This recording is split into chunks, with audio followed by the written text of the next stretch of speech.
Hey guys, so today I'm going to be talking about the Sarah Jane Adventures, ranking all 27 stories. Overall, pretty consistent series.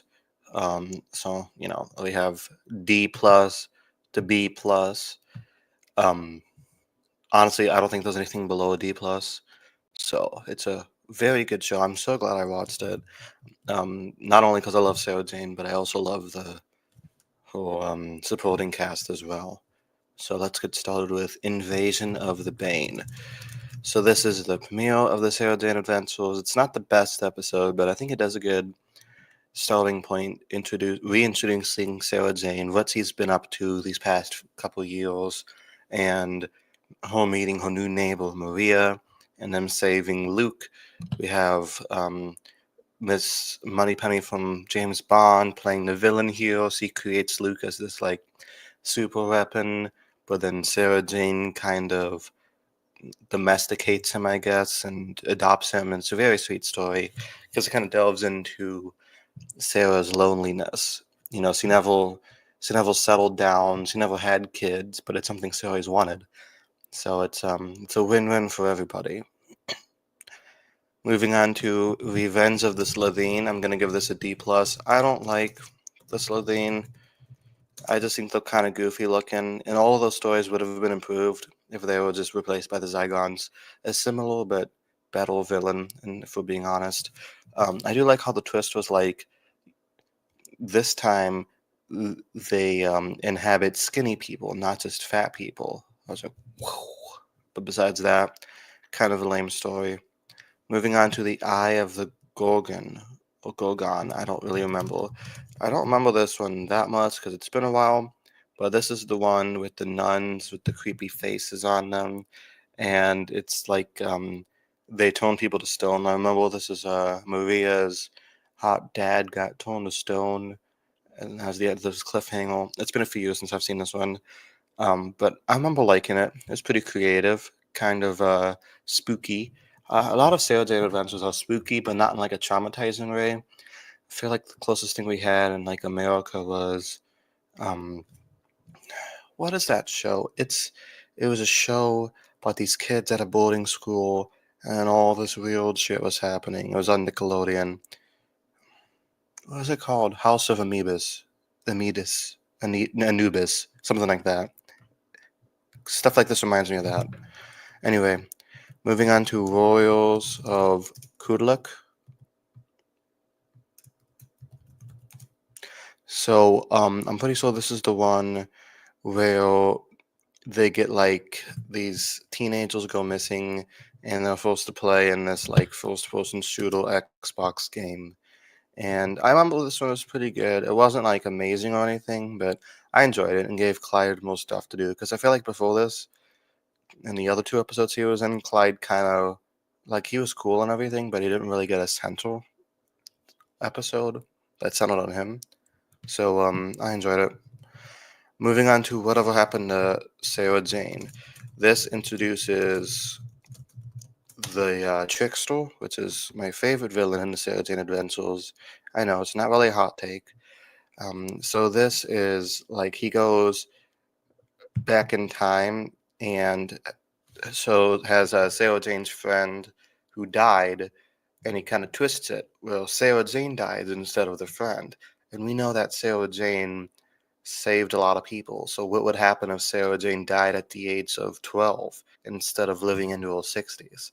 She would have never met the doctors. You know, would have never saved these people, and I don't know. The chick's still such a creepy villain, and I love when Doctor Who and its spinoffs mess with like parallel universes and time getting all messed up. I love it. So yeah, this was a pretty good one. Uh, Moving on to let's see what happens next.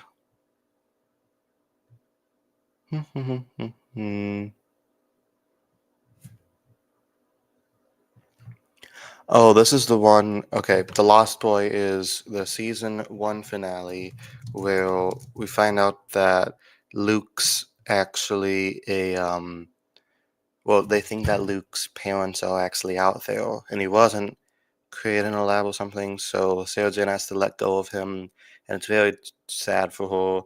Turns out these aren't his real parents and they're Slovenes. Crazy shit happens. Mr. Smith goes off the books. He goes off the grid and tries to kill them. But it's okay. He got better. You know, he still sticks around for the next 4 seasons. So a pretty good finale, I'd say. Moving on to the last Santorin. This one is the last one to feature Maria because her and her hot dad are moving to America. I like how the theme of the story is because it um, it kind of shows Luke experiencing loss for the first time, his friend moving away, which we've all experienced, and I think it's a nice perspective on that. Um, let's see what else happened in this episode. The Santons are in it. I don't really. Oh yeah, this is when like Maria's mom actually does something useful for the first time because she's been like annoying as shit in season 1. So she actually like saves him from the Santorin by like throwing a shoe at it, and then she forgets it ever happened. And then she vanishes for good, never to be seen or heard from again. Which it's kind of a nice way to end a character arc. Moving on to The Day of the Clown. This one has Bradley Walsh playing an evil clown. I know the Doctor Who universe likes to use the same actors and everything. As we all know, he later played Graham in the Jodie Whittaker era. Probably the best part of that era, for being honest. But yeah, he plays a creepy ass clown in his creepy little magician's palace, the circus freak. This introduces Ronnie, and I like Ronnie because she's not exactly the same thing as Maria. She has her own little personality and stuff, her own interests, but she also has good chemistry with the group. She gets along with Clyde a lot and starts that where they want their relationship. But he looks a little bit hesitant to welcome a new member of the group because his best friend just left, and he's like, "Who's this chick? I don't know her." So they kind of have those dynamics, but they become friends by the end of it. And let's see, Secrets of the Stars. Oh, um, oh, this is kind of dumb. Yeah, so it's like there's this weird old guy who is like, I've been chosen by the aliens to transmit this message to you guys and mind control you. It's pretty boring. I don't really like it that much. It's honestly pretty forgettable as well. Moving on to the Mark of the Berserker, if that's how you say it. This is getting a C. So Clyde's dad, who has been absent from his life, comes back to town and um, tries to be a good dad.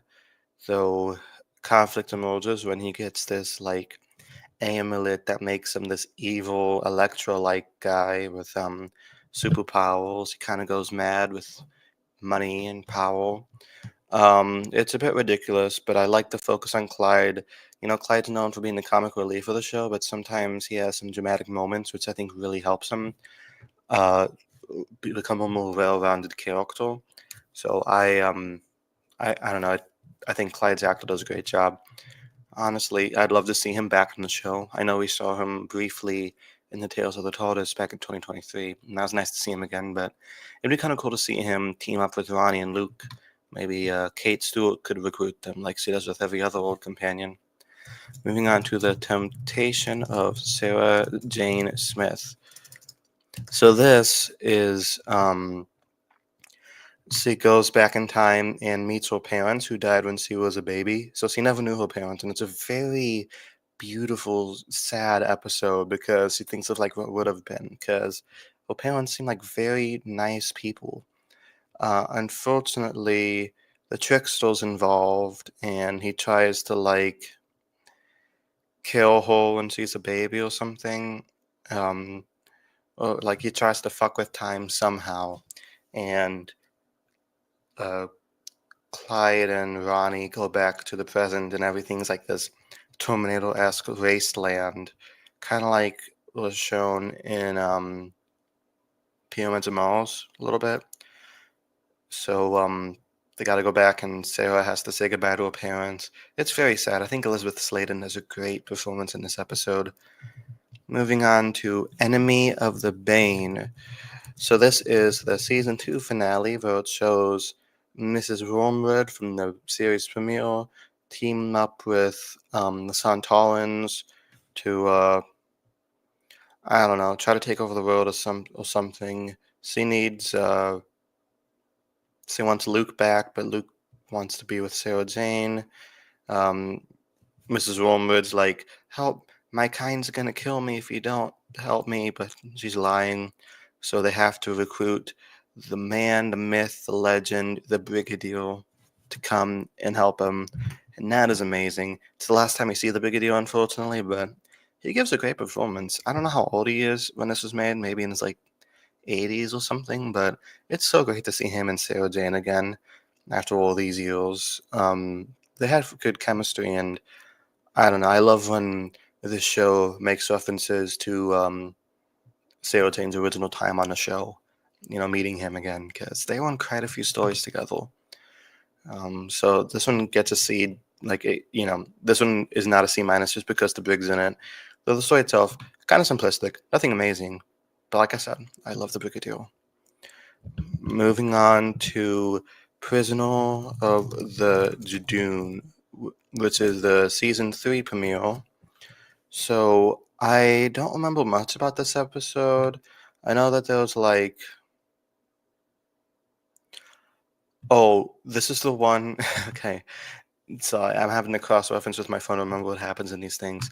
This is the one with the Judoon hunting down the shapeshifter that kind of like jumps into people's bodies, and Sarah Jane gets possessed, and she starts talking like this. It was freaking me out, but I loved it. Um, so that's memorable in itself. This is also the one where Ronnie's parents get involved and they find out about aliens, even though the Earth's already been invaded like 50 times by now, but whatever. So they get a little bit more involved in the main storyline. Okay, so moving on to the Mad Woman in the attic.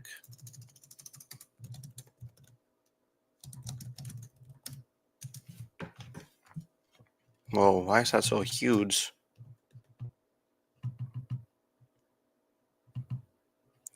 Okay, so this one is where it shows like Ronnie in the future, and something like, hold on a minute.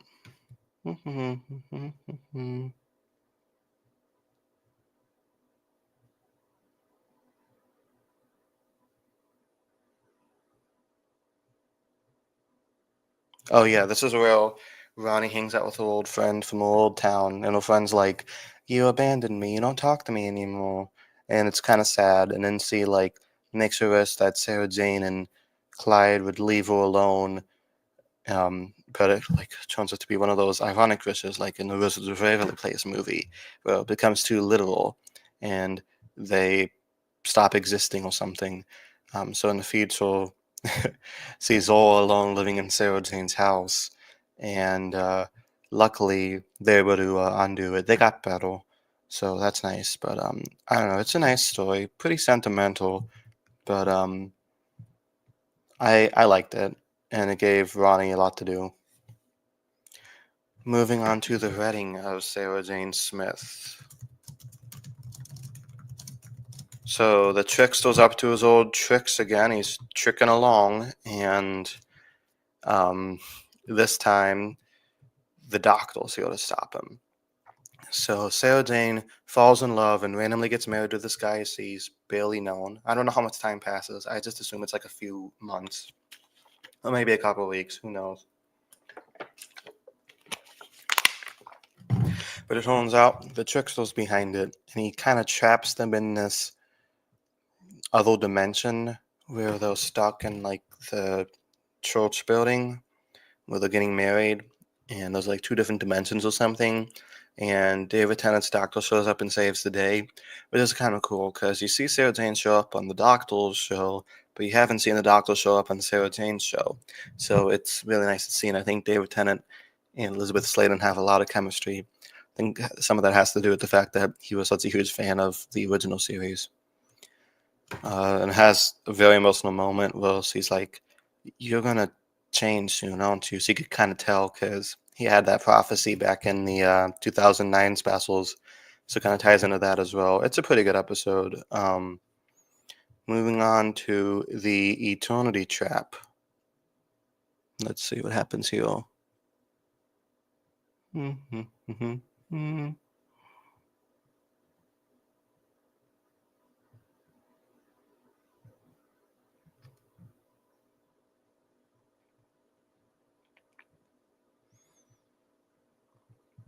Um,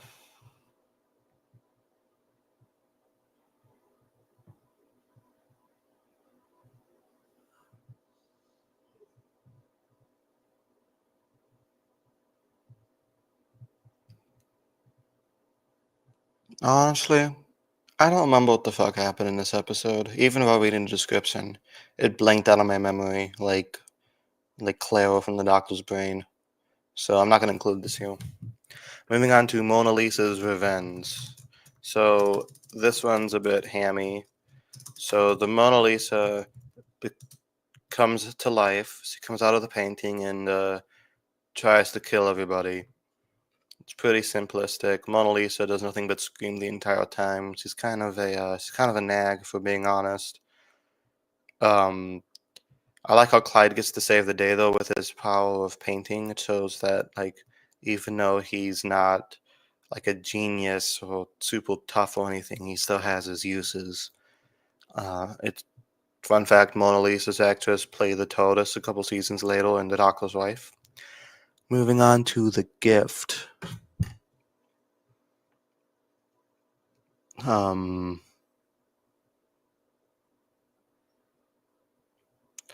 oh, this is like they get this plant, and the plant like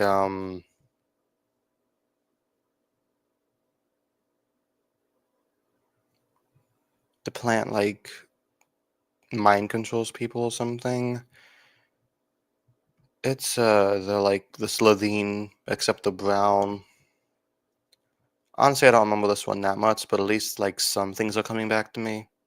So that's getting a C minus for being kind of lame. Moving on to the Nightmare Man. The Nightmare Man. So this one is Luke is about to leave for college. So Luke's actor is leaving the show, and he's having second thoughts about it because he doesn't want his friends to forget about him, and he's gonna miss his friends and his mom.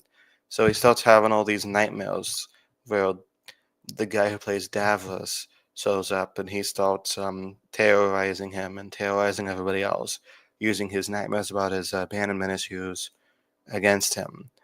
So it's a pretty creative episode. We have some nice little dream sequences. I like how like these teenagers are having a party, but it's like completely PG, like nobody's drinking or anything. I think that's hilarious. Anyway, moving on to the Vault of Secrets. What happened in this episode?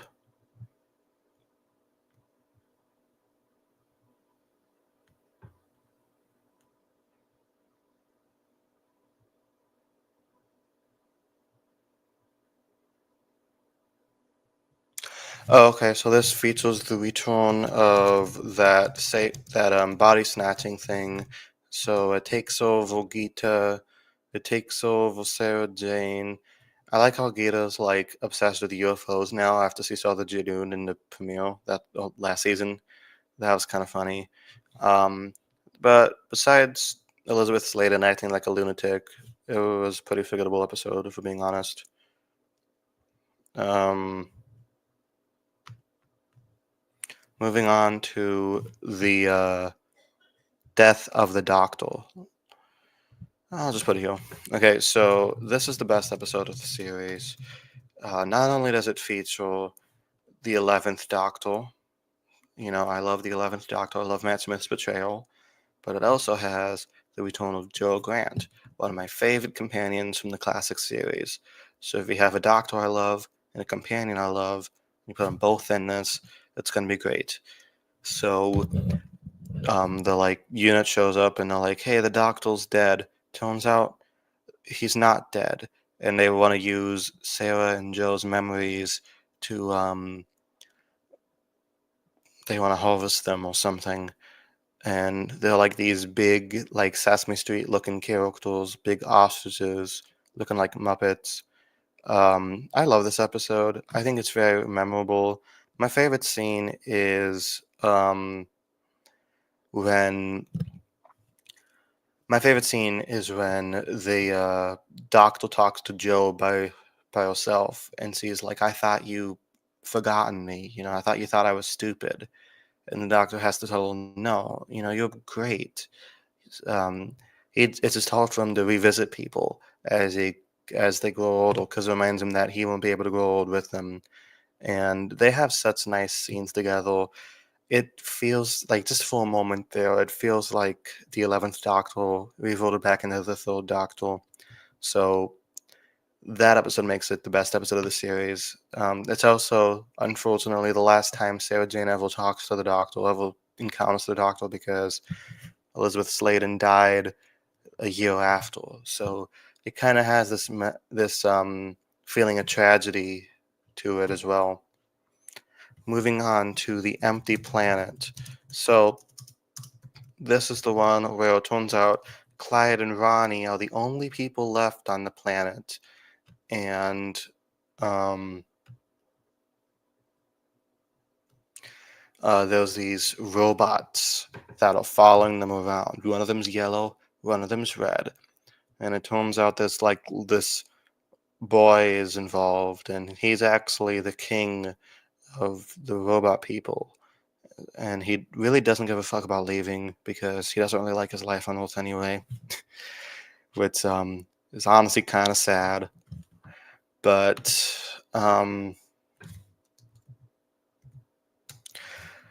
yeah, I don't know. This one's pretty good, but the ending kind of makes it a little bit dumb. It's like very convenient that this boy has a sad life on Earth. Like, if he had anybody he cared about, he'd be like, "I want to stay home." But he's like, "You know what? I don't have anybody I care about, so I'll go with you guys." I mean, I guess the sense was that because he's not from around here, he's an outsider. So that makes a little bit more sense. Moving on to Lost in Time, which is a very good episode. So there's this weird man with a parrot who has this mysterious past, but unfortunately we never find out what that mysterious past is, because the show abruptly ended because of Elizabeth Sladen dying. Let me get a pillow because my back is hurting. So, Ronnie goes back to the time of some queen from a few hundred years ago, and uh, Lady Jane, yeah, Queen Jane, I think, and she knows that this young queen is about to be executed for something like she didn't even do, like this arranged marriage and stuff. So it's very sad seeing her have to come to terms that like history can't be changed. She can't save her, and it's very tragic. I like when Sarah Jane gets dark like this. Also, Clyde goes back to the 40s and has to deal with some Nazis, so he kind of goes all like Indiana Jones on them. Has this like cat and mouse game, very action packed. And I like that quote where he's like, "You know, you guys are so close minded that like the people you hate, you thought they were so dumb, but they beat you." He's talking about like Oppenheimer and Einstein ending the war. That's a good moment from Clyde, because it shows he's a lot smarter than people give him credit for. Moving on to Goodbye, Sarah Jane. So this one, um, there is this woman who kind of looks like Lucy Lawless but isn't, and she's able to mind control Sarah Jane into thinking that she has dementia, and she wants to basically just retire and give her all of her technology. Elizabeth Sladen does a great job in this episode, like very subtle acting, where she feels like there's nothing she could do and she has to give up. We never see her get this depressed in the show, and I think it shows the talent that Sladen had. Turns out that's not the case. Turns out she doesn't have dementia, and this knockoff Lucy Lawless is just using her to take her technology and stuff. And Luke comes back and helps them save the day. I uh, I like this episode because it I don't know, I love when like the cast is manipulated by something or like something isn't right. And they have to work their way around it and trust each other and stuff. They have to come together as a community. Moving on to Sky. This one's pretty lame. It introduces Sky, who I don't really have any feelings about because um, she was introduced too late in the series, and the show ended before we really got to know her. So I feel like they were cooking with something, but we never really found out the resolution of that. So she she has this like she's like a superhuman, and she starts out as like this baby, and then she suddenly grows into this teenage girl overnight. It's clear they were trying to replace Luke with another. Instead of a boy genius in the attic, it's a girl genius. But the episode itself kind of falls flat. I They found out that she's like this bomb, but they were able to turn her into a real girl. We never really find out where she's from or what she does, but I don't know. It was kind of lame. Pretty forgettable episode. Moving on to the curse of Clyde Langle. So this is the one where Clyde has this curse put upon him, where anybody who speaks his name or reads his name starts hating him and canceling him. So pretty much this is where his insecurities are put to the test. His abandonment issues because of his dad are represented by everybody turning against him. And it's very sad. I feel like they reused this concept last year with 73 Yards in Ruby. But this one, he has to become homeless because his mom abandons him, and he becomes friends with this girl, and they have this really sweet relationship. But then it's undone, and she feels abandoned by him, and she runs away, and we never see her again. And it's so tragic because you really wanted them to have a happy ending, but unfortunately, you know, it doesn't. And it kind of shows to a younger audience like how tough homelessness could actually be. The, Most of them aren't lazy. Um, they actually are struggling, and it's hard to dig yourself out of that hole. So it's a very realistic portrayal of that. So I really enjoyed this one. It's sad we never see her again. Moving on to The Man Who Never Was. This is the one where Mark Zuckerberg slash Elon Musk has this new product, but surprise, surprise, he's a robot controlled by these little, like, weird looking things. I don't know what they are, but they're weird looking. Uh, this is getting too big. Let's see if this helps. Not the best way to end the series. I know this wasn't meant to be the series finale, but it's still a pretty good episode. It's like your run-of-the-mill series in an episode. Um, I think all the actors do a great job, considering this is the last time we see them. I love that montage at the end where it shows some of Sarah Jane's highlights, and she says, I never expected I'd find a family. It's a very sweet way to end on, and unfortunately, that's where the series ends. So overall, as you can see by my list, very consistent series. There's only 3 episodes out of 27 I don't like. Um, so I recommend this show to fans of Doctor Who, fans of Sarah Jane Adventures, like whether it's her adventures in the modern series or adventures with Portrait Baker in the classic series. I feel like you'd find something like there.